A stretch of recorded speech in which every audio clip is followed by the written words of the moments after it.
Lizzie Iwerson, host of Horse Talk Live on Rural TV. You can catch me every weekday at 2 p.m. Central Time, 3 p.m. Eastern, only on Rural TV.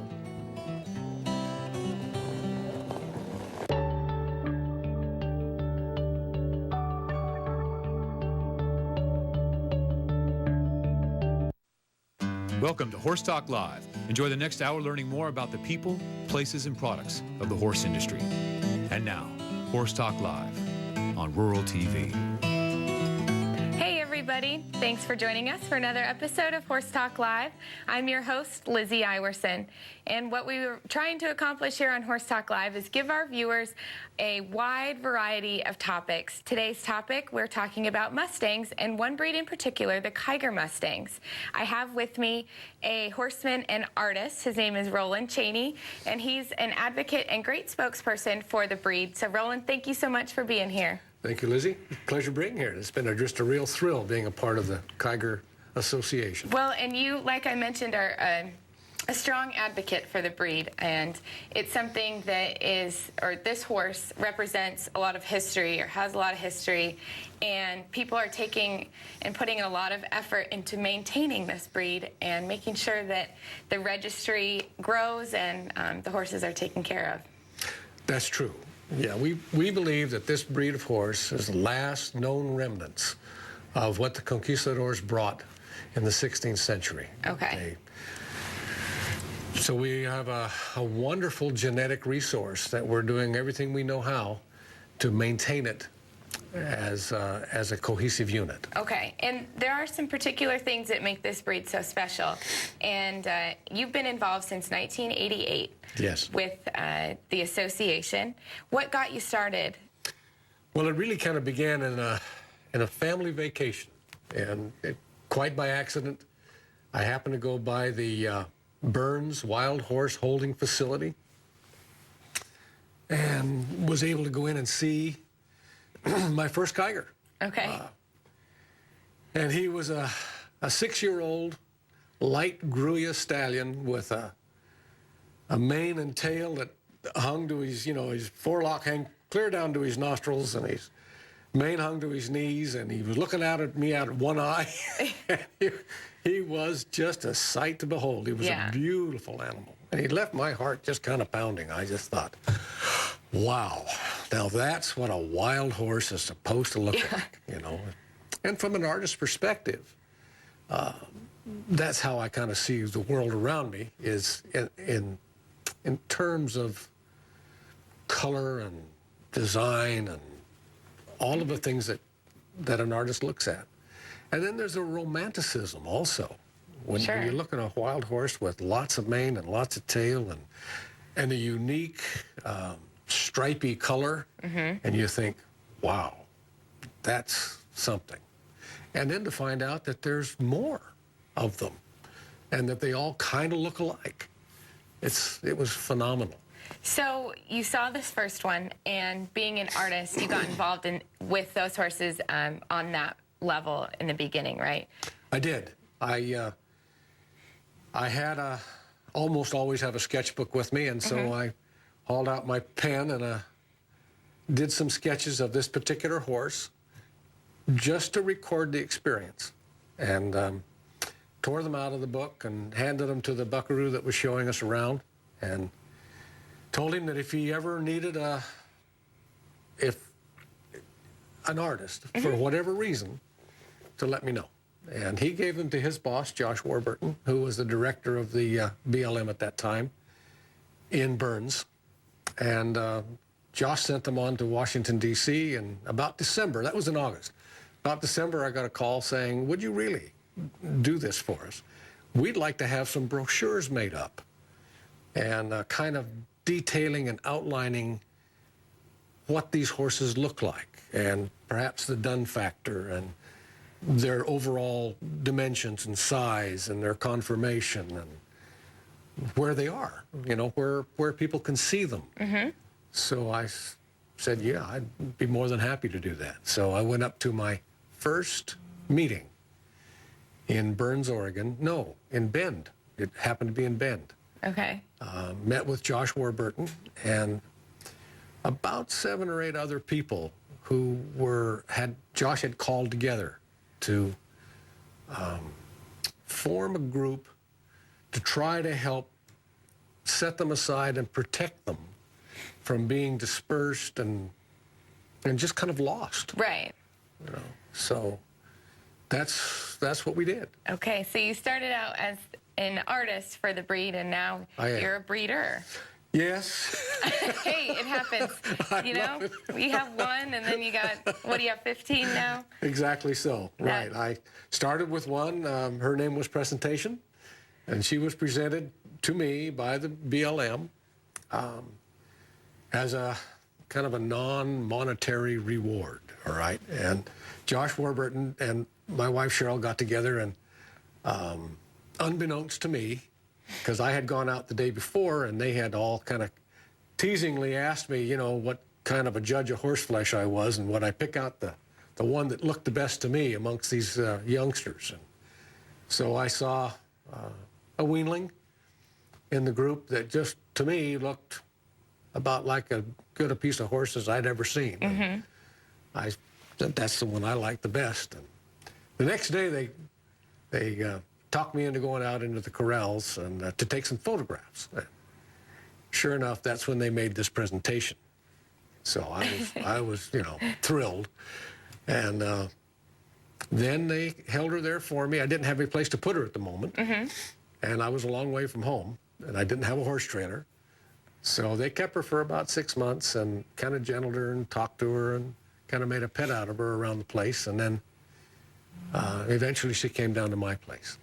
And she's still with you. She's 23 now. She's 23 years old, and she's now used as a saddle horse, not only by myself. I still use her a lot. She's my Cadillac. I call her my Cadillac ride. When I want to go out for a Sunday ride and just enjoy the ride, Kigers in general have very smooth gaits. Okay. Some people ask me, in fact, many ask me, are they gaited? And I say yes. And no. Mm-hmm. She has a single foot. That's just as smooth as silk. Just delightful. Very fast and very smooth. And she's at 23, you told me, still going on, you took her on an 8-day trip, and she made it out just as sound as can be, so. Yes. She is. Never had a set of shoes on. Well, and this particular horse has never had a bit in her mouth. I just used a Bosal on her because I didn't know any better. And she's a natural Bosal horse. Okay. She just has that natural feel to her. Well, and then she led you to expanding your herd and expanding your involvement in the association. So it's great that you're here to explain to our viewers exactly what it means to be a Kiger Mustang, because they're not just a Mustang. There is a difference, and there's a reason they're called the Kiger. And we have some great video today that is going to explain what it is we're talking about and give you some visuals and show you how dang pretty these horses are. Let's go ahead and watch our first video right now. Okay, let's have a look.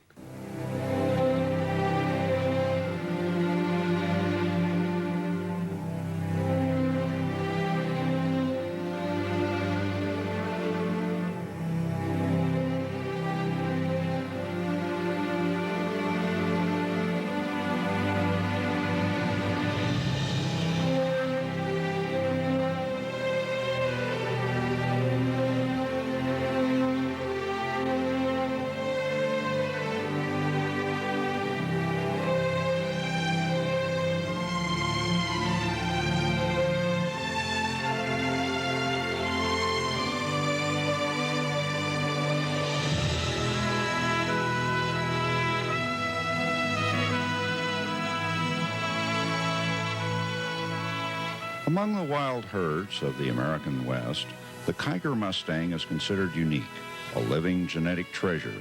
They are the last survivors of an endangered subspecies, the last of the Spanish Mustang. The original Mustang herds descended from horses brought to the New World by the Spanish conquistadors. The Spanish horse was considered the finest war horse in the world during the 16th century. By the early 1700s, Spanish missions were established in Mexico and the American Southwest. Spanish mares and stallions of the finest quality were provided to them. Over time, horses wandered off from the mission herds and became the seed stock for the wild herds of Spanish Mustangs that once roamed the American West. These Spanish Mustangs, fired in the crucible of war and conquest and then forged in the furnace of the American West by the necessity of survival, not only survived, they thrived under harsh conditions. The herds multiplied at amazing speed and became known as the American Mustang. It is ironic that the Spanish horse supplied the power for Cortez to conquer the Aztecs. And a few years later, the Spanish horse would provide the means for the tribes of the Great Plains to emerge as the most powerful and feared tribes in North America. The Spanish Mustang had an influence on many North American tribes that can be compared to the impact of the automobile and airplane on the culture of modern man. The horse made it possible for the tribes of the vast American West to evolve from marginal hunters or farmers into proud, fierce, and mobile masters of the Great Plains. The Spanish horse of the Iberian Peninsula, the culmination of centuries of superior breeding, bred to handle the agile bulls of Spain, became a tailor-made buffalo horse and war pony. By the mid-1800s, the Spanish Mustang was again called into service. They were used to gather millions of wild longhorns off the Texas range. These Mustangs were ridden by a breed of men as wild as the longhorn and as tough as the horses they rode. The Spanish Mustang swam every river from Texas to Canada, enduring drought, tornadoes, hailstorms, and freezing blizzards. They did it all while foraging on bunch grass and bitter brush without the benefit of grain. They came through it all with their spirits undaunted, their heads up and eyes ever alert. After the Spanish Mustang had conquered the vast area that is now, for the most part, the United States of America, another conquest took place. European peoples conquered the same continent, progressing from the east westward. With them, they brought draft horses of European origin. Some of these horses escaped. Some were stolen, some abandoned. The process of mixing had started, which was in later years accelerated when the U.S. cavalry attempted to improve the Spanish Mustang herds by shooting the wild stallions and turning out 150 Friesian stallions a year into the wild herds in the hope of producing a Mustang capable of pulling artillery. By the 1930s, the horses that had served so well the early Spanish explorers, the American Plains Indians, and the cowboy for 400 years were gone. Most horse enthusiasts thought the vast herds of pure Spanish Mustangs had become extinct. Due to a natural catastrophe, 2 horse management areas were established in a remote area of southeastern Oregon. 20 were let loose in the Kiger Gorge area, and the remaining 7 were released in the Riddle Mountain Horse Management Area. Blood tests done at the University of Kentucky have found genetic markings intact and clearly evident tying the Kiger to the Spanish horses ridden by early Spanish explorers. Centuries ago, the conquistadors sailed to the New World with horses. Since the day this rugged steed set foot on the rocky soil of America, it has remained a legend, so intertwined with the conquest of a nation that it has become history in the flesh. Today, for horse lovers seeking a fast and willing learner with unsurpassed endurance, collection and athletic ability, for equestrians wishing to ride living history, the first choice is the Kiger Mustang. You know, this is the other Okay. thing is that All right, well, that last horse that we saw there, he was 30. He was a stallion out in the wild, and he was 30 years old, or maybe a little bit older right. when he passed away. Well, that was a great video that shows you the typical look of the Kiger Mustang, and we are going to take a short break. We'll come back and learn more about these horses on Horse Talk Live. Don't go anywhere.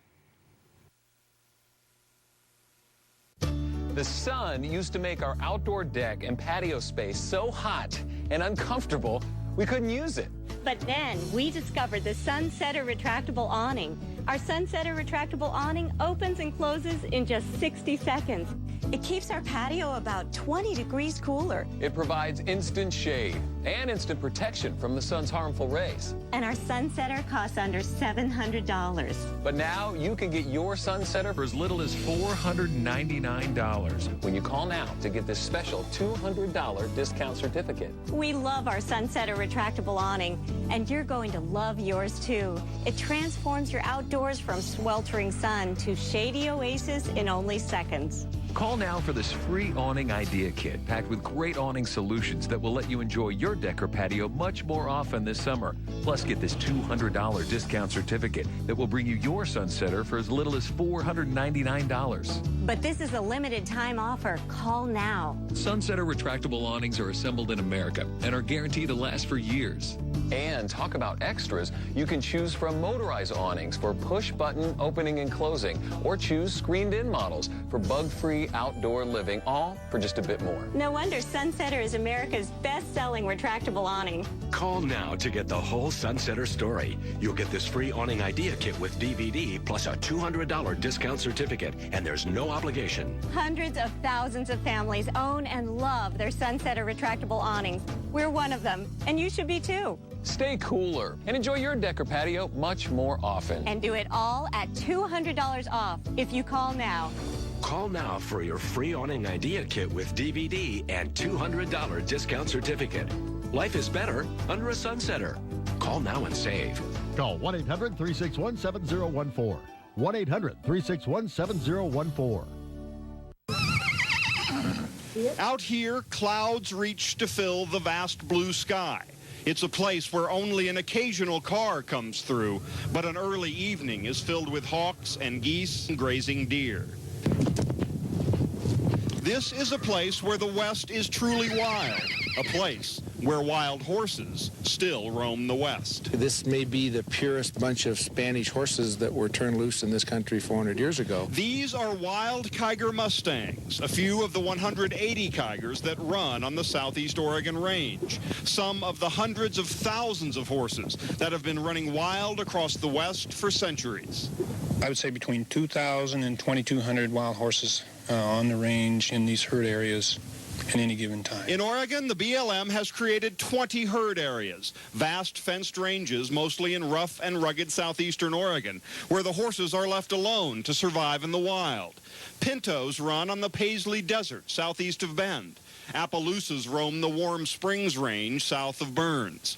A mystique surrounds all the wild horses, but none are so mythical as the Kigers, spread between two herds southeast of Burns. I started asking if there was any Spanish Mustangs left, and I finally run across an old horse runner. He said that there used to be some down around the Oregon in country when it's just down next to Nevada. That was 1974. Ron Harding had just come to the BLM's Burns office. He'd heard the tales of wild and pure Spanish Mustangs, descendants of the conquistadors' horses who'd escaped in the southwestern United States 500 years before and banded together, uncontrolled and untamed. The horse runner said, if there's any left, they'll be on Beatty Butte. And I said, well, why is that so? And he says, well, because that country was so rough down there. I said, we just never ran horses in there. So Harding set off to search, and 3 years later, the tales turned true. The BLM brought these mythical horses to a range near Kiger Creek southeast of Burns, and the legend of the Kiger Mustangs began. For the past 20 years, the Kigers have run on 70,000 acres of fenced range. No other wild horses allowed in, the bloodlines kept pure. The herd outgrows its range every 3 or 4 years. Too many new horses born, not enough natural food. So a helicopter rounds up the Kigers, brings them down to a chute. A tame horse is released and leads the way into a holding pen. This is where you can see the Spanish heritage, the dark line down the back, the dark zebra-striped legs, fawn-colored ears outlined in black.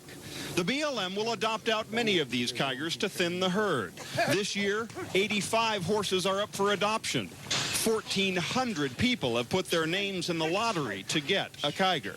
People are really intrigued by the Spanish bloodlines, the characteristics, and probably this mystique about being somehow an ancestor of the original horses that came here. The BLM will take the very best horses and return them to the range. There, they'll continue the legend of the wild and pure Kiger Mustangs, running through the rugged plains of southeast Oregon. Larry Shoup, KGW Northwest News Channel 8.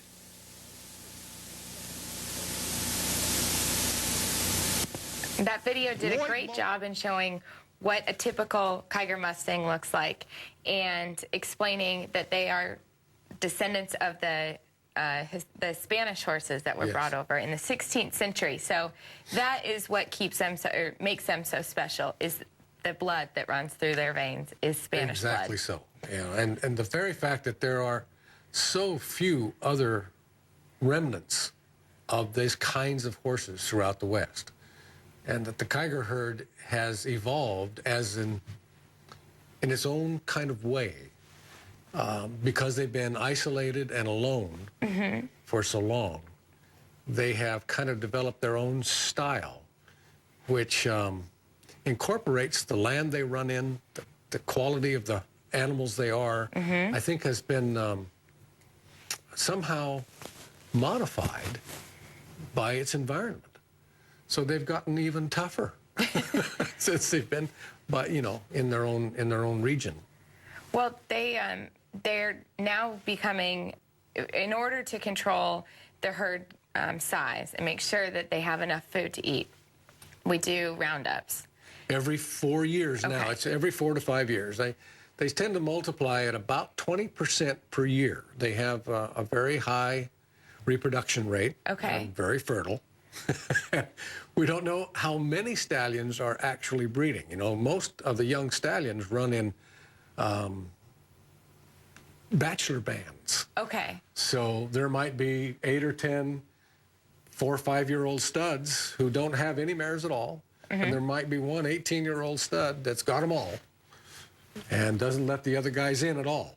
So he may be the one who's producing for all of us. And then once in a while, a mare will break off and another stallion will pick her up and start his own band. Or sometimes there's this major fight for who gets it, and takes them all. Winner take all. And so the herds, and there's 2 herds. Yes, so they've been as divided to protect, so that if something happens to one entire herd, you still have the other herd to carry everything on. So they're all brought together, and folks are given the opportunity to adopt the ones that the BLM chooses to keep for adoption, correct? Exactly. Okay. Yeah, they go through and in their own way decide which ones they want to hold for adoption. It's usually just the younger horses. Younger horses are more readily adopted than older horses. And they want to make sure that the horses that they come off, they can find homes for them. The association has some rules that they put forth for, not for adoption, but for registration. So as people go through and they have it all set up, the BLM sets it up so that they are separated into various holding pens and by age and sex. And then they're tagged on the neck. And it's usually in the fall. And we go through and everybody kind of walks through the corrals. There's a large pathway through all these corrals and pick the horses that they would like to bid on. Early on, it was a lottery. And now it's a straight auction. So you write down the numbers of the horses that you want, first number first, and then you have alternatives on down the line. And then on Saturday, they start the bidding. And everybody gathers in front of this. And you don't see the horse. The horse is not paraded in front of you. Oh, really? Oh, no, so you the have horse to is have still that out in the number. pens. So you just have to have a pretty good idea what they're talking about. Yeah. And are people that are coming to these adoptions, are they return buyers? People get hooked on these horses? It seems to me that most now are return buyers. It's been exciting to see people from Sweden from Germany, from France, from lots of different parts of the world, and all over the United States. Okay. Are now coming to these adoptions. Well, so since 1988, have you seen a growth then in membership and ownership? In ownership especially, yes. Okay. Yes, oh, definitely. They are proliferating. And we find Kigers now in all over the United States. There are breeders in Florida, in Arizona. Well, I think a man from Arizona is the one who took several Kigers this year from the adoption. Okay. And took them back to Arizona. So Washington and Oregon were sort of the primary areas where people lived. California, I was one of the first to have quite a number in California. And now there are several others. So it's just gradually gaining momentum. Mm-hmm. Mm-hmm. And once somebody adopts a Kiger Mustang and they want to register them, they have to undergo DNA testing to make sure. If they want to register with the Kiger Mesteno Association, they need to have them DNA tested. So they pull hair and send it to UC Davis. Okay. And you want to make sure that you're keeping that same blood. Exactly. And what the DNA does is establish parentage. Okay.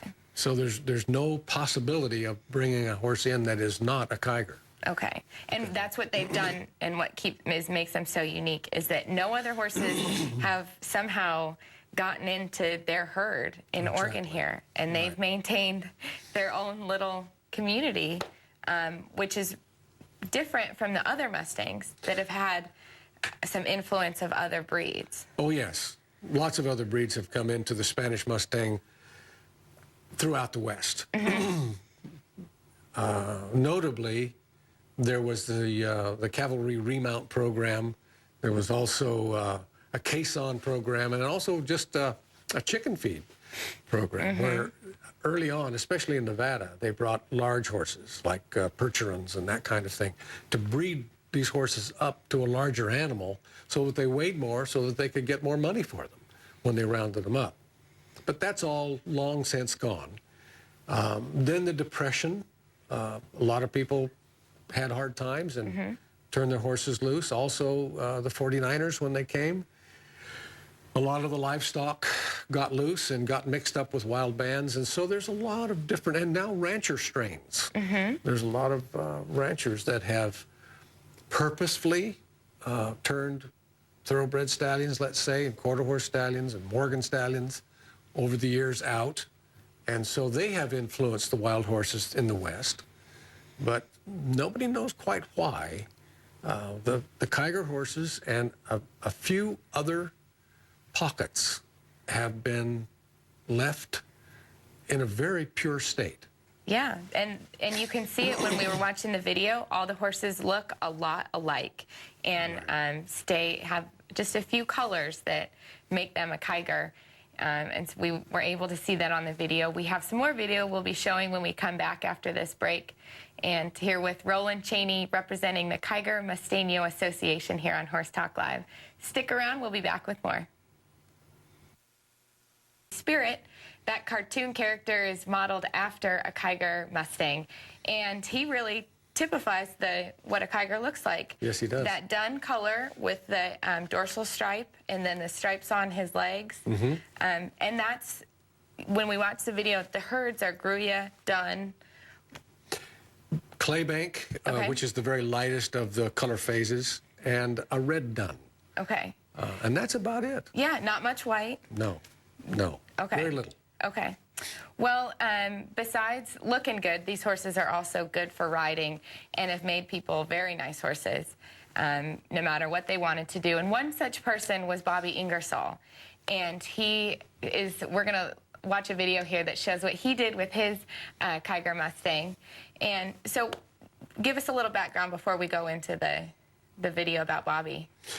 Well, I hope Bobby doesn't mind my speaking for him. He is a world-class reiner and reining stock horseman, and also very versatile horseman in every possible way. Right. And he had an opportunity to go see the Kigers. Someone knew of his being in the area and knew of the quality of horseman he was and wanted him to see these horses. So he went over and had a look, and he saw Cougar working other horses, almost like a stock dog will work animals in the pen. He was working other horses up and down the fence line, stopping them, turning them back, and I think that he said to himself and to anybody who was standing around, said, you know, that's hard to find. That this horse has a lot of natural herding instinct. So he took the horse and took him home and trained him as a reiner, and then entered him in the Snaffle Bit Futurity in '92, and did very well on him. Well, we'll watch this video, and you can see how well Bobby did with his horse, and it's really some neat video of this horse working another horse. And so we'll watch that video, and you guys can see a little bit more about these Kiger Mustangs, how cool they are.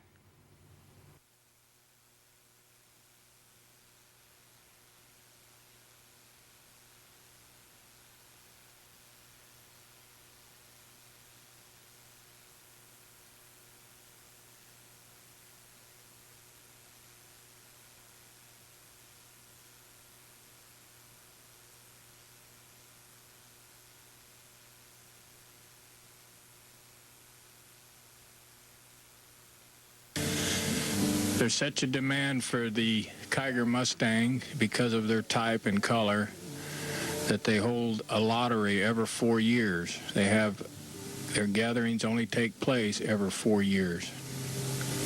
And you draw for adoption. This herd is managed very well because they cull out the bad ones, put them up for adoptions, and put out the best breeding stock in the Kiger. This is Kiger Cougar, the horse that I adopted and I hope to syndicate in the future. He's a 2-year-old stallion. He's unique because of his bicolored mane and tail, or skunk mane and skunk tail. This horse impressed me when I saw him at the facility because of his natural herding instinct. I liked his conformation, his muscle tied into his bone, very smooth. I liked the way he moved, and I liked the look to his head, his soft eye, the wideness between the eyes, and his short mouth.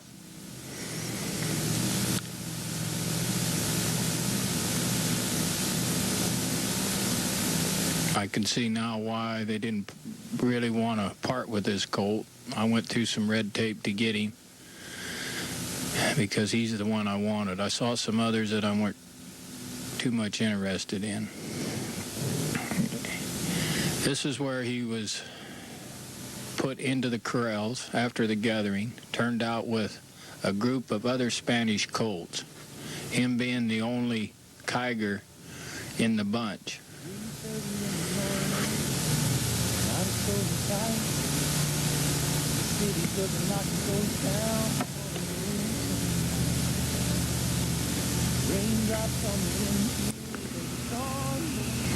This horse showed me a lot of balance as he moved. Notice the lead changes, which shows a tremendous amount of balance. He always has his hocks well up under him. And it looked to me like this was all natural. It was all easy for him to perform and do what we're going to see of him here.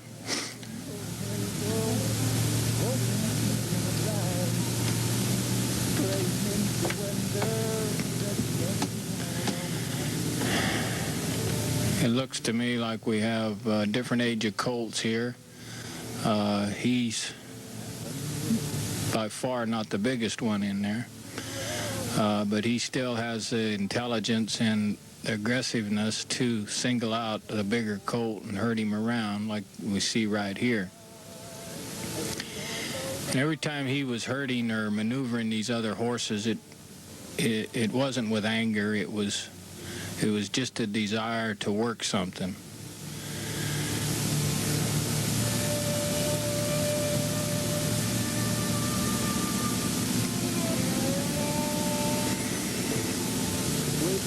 Right here it shows a little bit of his ability. He can get on his hocks. It's not hard for him. It's kind of a natural thing for him to throw those hocks up under him.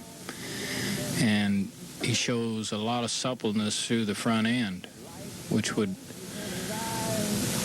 make him much quicker to the turn.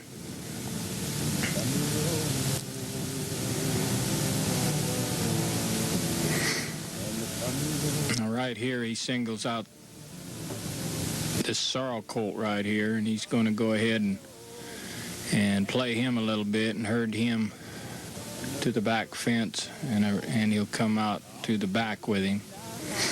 And he kind of always knows where he's at. He's right here, he's in close to this horse, and he'll follow him on around, and just this colt goes to kick him, he just kind of gets out of the way.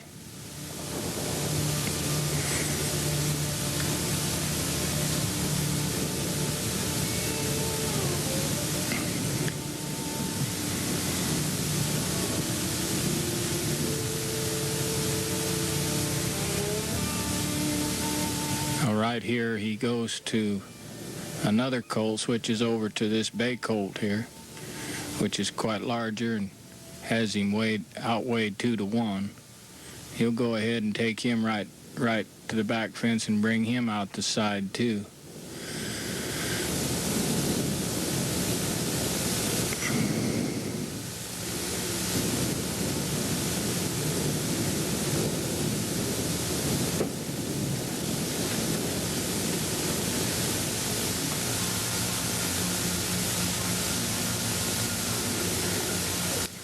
Right here is where I first viewed him at the horse facility last August.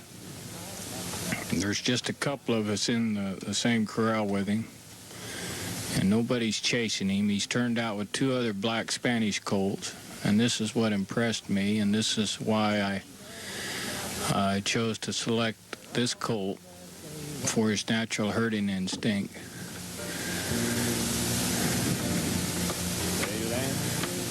And right here he takes to this colt, and he kind of herds him off this one side and then kind of takes him out there to the open, switches to the other side. The whole time I'm watching the balance, the lead changes, and the strength of him, and the desire for him to follow and work this other colt.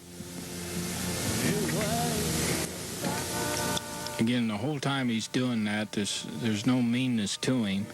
It's just a playful instinct that he has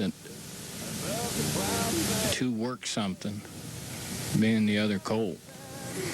And this other black colt, he isn't going too much for this, but there really isn't much he can do about it right here. Now notice the lead change.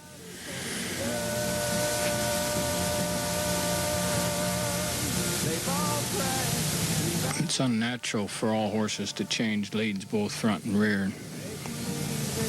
This colt didn't seem to have any problem. We call them natural lead changers, which, to be a good cow horse, they do have to know where those feet are at all times to be able to have the balance to switch leads in one stride or another, to stay in balance, to be quick to the stop and the turn. All right, well, that was Cougar, the Kiger Mustang that Bobby Ingersoll took and trained and went on to do quite well at the snaffle bit for charity with. So not all people are going to take their Kigers and go to the snaffle bit, but what are the things that some of these folks, when they adopt a horse, what do they use them for? They're a very versatile animal. That's what it kind of bottom line is, that they're a very versatile horse. Most of them fall in that size category, which is between 14 and 15 hands, with 14.2 being sort of the average. I think it's getting a little larger. Okay. In captivity especially, and I know several that are in their 15 to 15.2 hand range, and some even bigger. So you can find a lot of different combinations for people to use a horse that's tractable, good-minded, soft, and easily trained. Yeah. And you yourself have, over the years, raised a lot of these horses. I have. And every one of them for you has been a pleasure to train and easy to be around. Yes. Yeah, they really are. They have different personalities, and I can't say that some aren't more difficult than others, and especially for me, my particular personality. But for the most part, yes, they are very soft, quiet-minded, don't seem to have that explosive quality, or I've never seen panic in their eyes.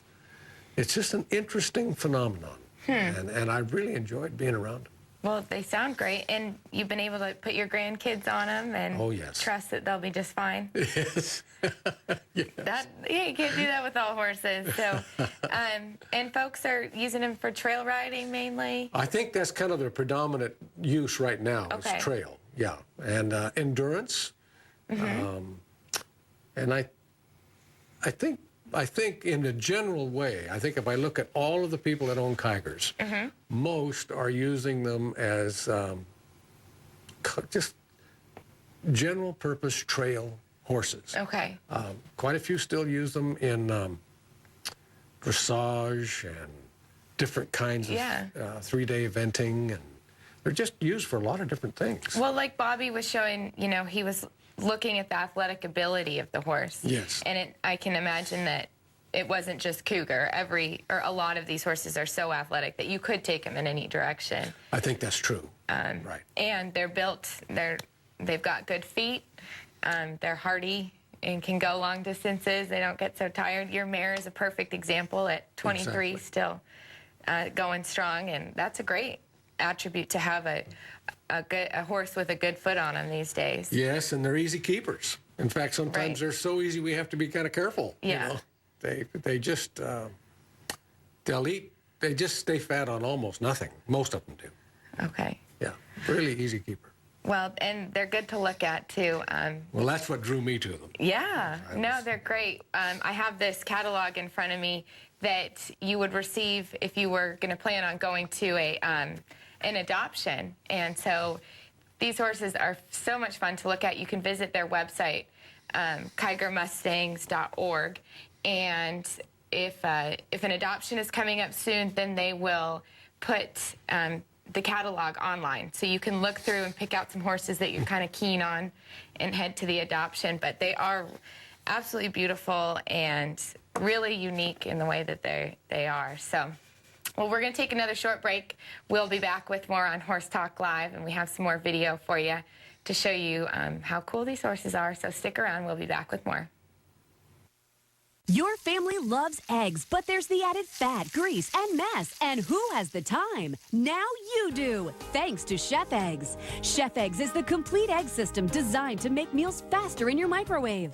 Chef Eggs can scramble, poach, soft boil, hard boil, or make the perfect omelet fast. There's no guess, no mess. Chef Eggs doesn't stick to pans, doesn't use added oil and grease, and this can make healthier omelets with less fat and calories. Egg meals are so much easier in the microwave. You can enjoy more time with your family when cooking time is cut in half. Our recipe guide shows you the many ways you can enjoy eggs with Chef Eggs. And not only can you save time and eat healthier, cleanup is a snap. The nonstick surface lets your eggs just slide off. Then just pop it into the dishwasher to clean. What could be easier?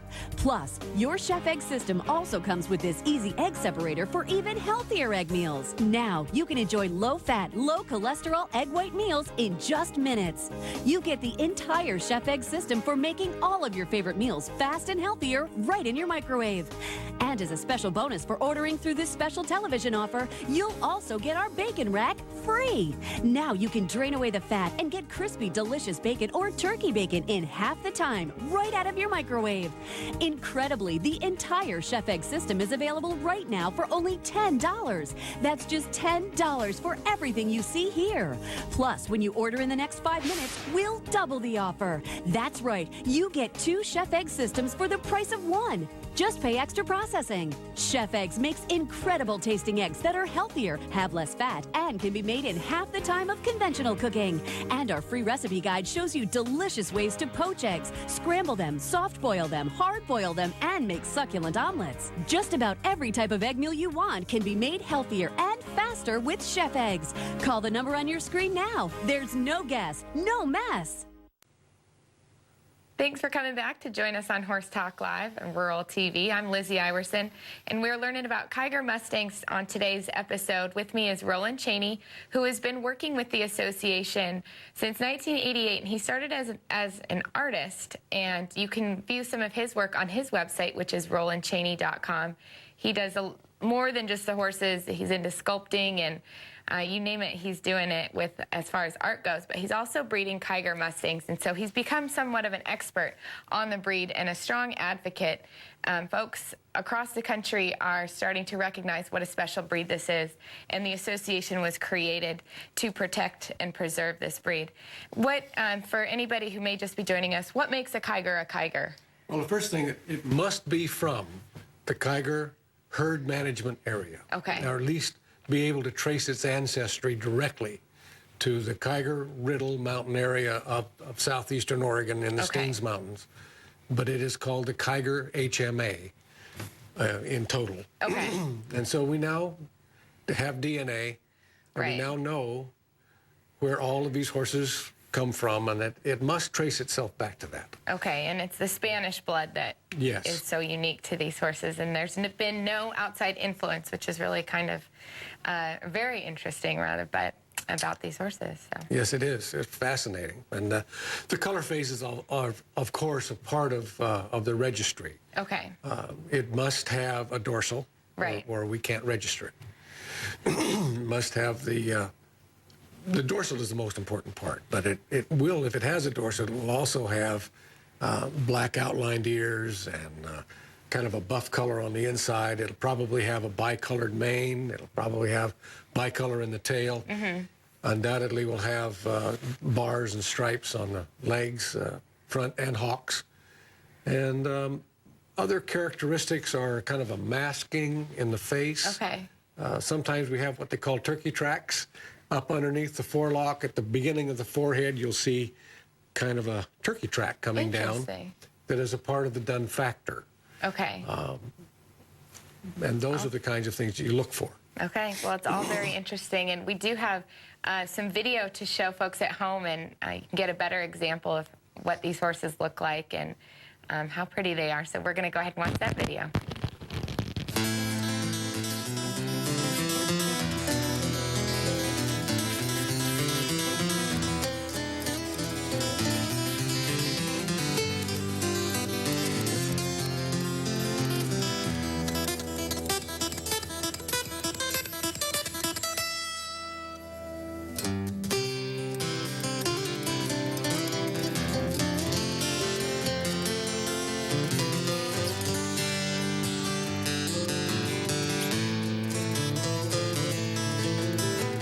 Spanish galleys up the coast of Mexico.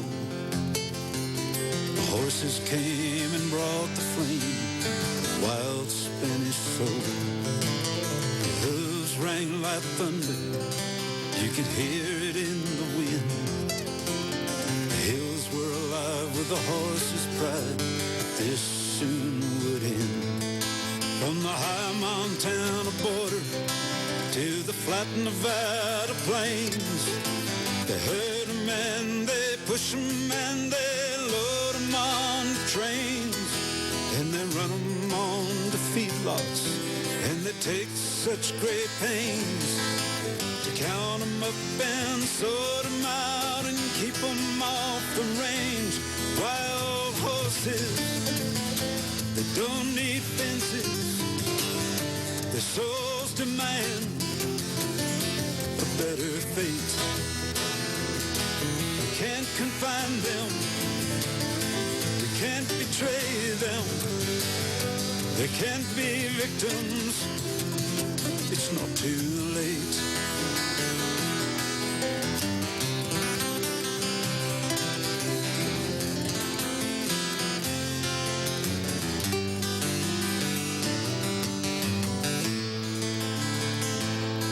So they fattened up their cattle on the land they used to know.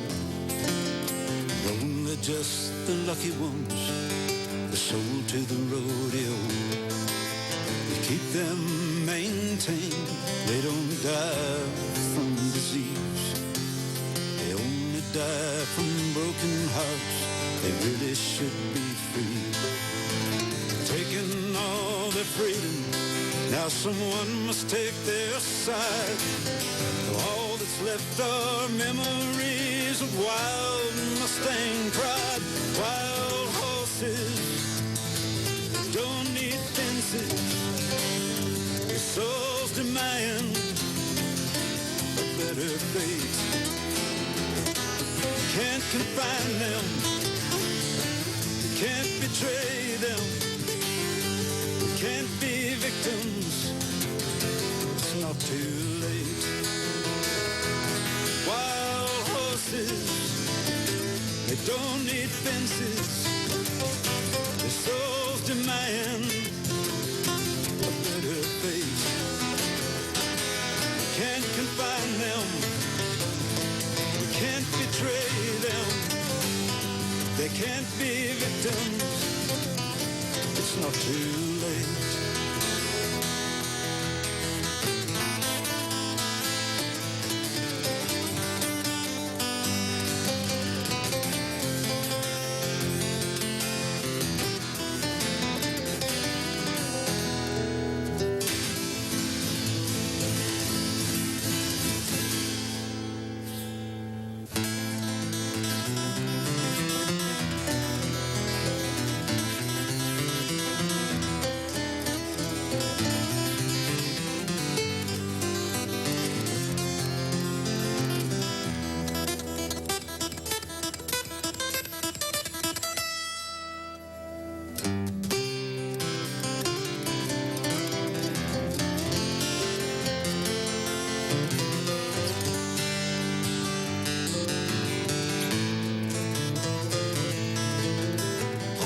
Spanish galleys up the coast of Mexico.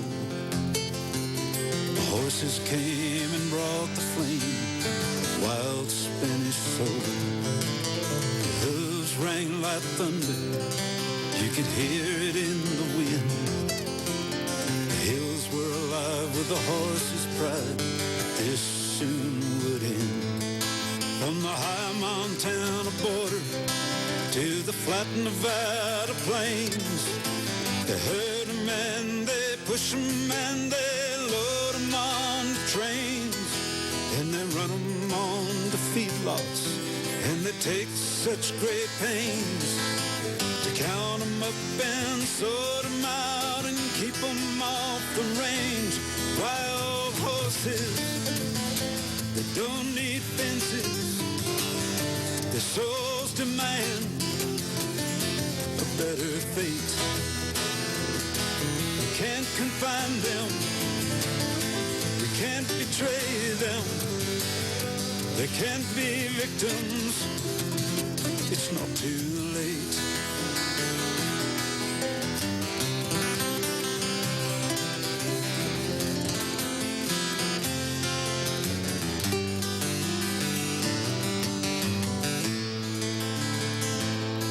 So they fatten up their cattle on the land they used to know. Well, that video was it showed us all the different characteristics that a Kiger would have and all the different things that people are doing with their Kiger Mustangs. Exactly.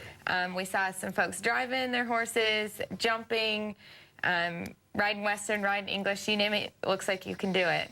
Yes, yes, and their natural collection gives a good opportunity for dressage and for any number of different combinations. Yeah, the way that they are built really makes for a pretty picture, you know, the way they carry themselves. And we saw a Breyer horse in there, which you were a part of because that was your... Well, I did it. Okay, yeah. I sculpted it. And you've done a few of those for the Kigers? I did 8 for the Breyer Association, Breyer Company. Okay. That were all Kiger horses in our effort to get them out there for people to understand what they were. Well, that's a smart move. And some of those photos were taken at the Western States Horse Expo in Sacramento. Yes. So if you want to learn more about the Kigers and see some more, you can go to the Western States Horse Expo in Sacramento, and a big group will be out there. You'll be out there with your horses? Yes, I'll be there. There'll be about 5 riders. Okay. And then there's also a Kiger Fest that... Every year we have a Kiger Fest. It's usually in the fall, sometimes it's in the spring, and then we have to determine, you know, where it's going to be and what part of the country. It's usually either in California or Oregon. Okay, and so people can bring their horses out or come and see maybe take a test ride and see if this might be the breed for them. Because they are not only good to look at, but they're smart horses too, and really possess a lot of neat characteristics, being wild horses. They do, right. I've really been thrilled to be a part of this whole process of having an opportunity to set this breed aside for posterity, just as a genetic resource, and also as a group of horses to be used. Well, and you're doing it. You're a breeder, and folks can look up breeders on the website. Yes. KigerMustangs.org, and learn more, find out where they can go and maybe go take a look at some of the horses, see if there's any for sale, and keep up when there's going to be an auction. Roland, thanks for being our guest here today. Been a delight for me. Thank you. Sure enjoyed learning about the horses that you've chosen as your breed. And we want to thank you for joining us today on another episode of Horse Talk Live. I'm Lizzie Iwerson, and until we see you next time, make sure you head out to the barn and give your horse a hug. Thanks for joining us, and we'll see you next time on Horse Talk Live.